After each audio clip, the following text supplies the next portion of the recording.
শুধু মিছিল সমাবেশ নয়, ফেসবুক ইউটিউবে কেউ আওয়ামী লীগের পক্ষে কথা বললে তাকেও গ্রেফতার করা যাবে। বিদেশ থেকে যারা আওয়ামী লীগের পক্ষে ফেসবুকে পোস্ট দেবেন, কমেন্ট করবেন, তাদের বিরুদ্ধেও মামলা করা যাবে।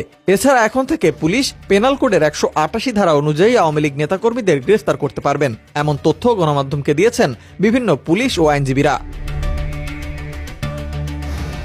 সূত্র জানায়, এতদিন ফেসবুক ইউটিউবে আওয়ামী লীগের পক্ষে কন্টেন্ট তৈরি, পোস্ট দেয়া, পোস্টে কমেন্ট করার জন্য কাউকে গ্রেফতার করা হয়নি। তবে সরকারের পক্ষ থেকে বর্তমানে আওয়ামী লীগের পক্ষে সাইবার স্পেসে কার্যক্রম নিষিদ্ধ করায় তাদের গ্রেফতার করা যাবে।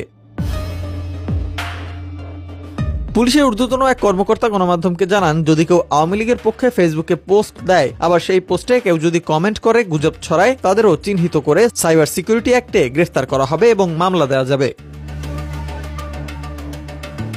তিনি আরো বলেন, যারা বিদেশে বসে এসব করবেন তাদের বিরুদ্ধে তদন্ত হবে এবং মামলা দায়ের করা যাবে। কখনো দেশে এলে তাদের গ্রেফতার করারও বিধান রাখা হয়েছে। অর্থাৎ সাইবার স্পেস ব্যবহার করে কেউ আওয়ামী লীগের পক্ষে কথা বললে সেটি সরকারের আদেশ অমান্য বলে গণ্য হবে এবং সংশ্লিষ্ট ব্যক্তিকে আইনের আওতায় আনা যাবে। সংশ্লিষ্ট এক পুলিশ গণমাধ্যমকে জানান, কাগজে কলমে আওয়ামী লীগ নিষিদ্ধ না হলেও দলটির অবস্থা নিষিদ্ধের মতোই। আওয়ামী লীগের কার্যক্রম নিষিদ্ধ হওয়ায় আইনি জটিলতা থেকেও মুক্ত হচ্ছে পুলিশ।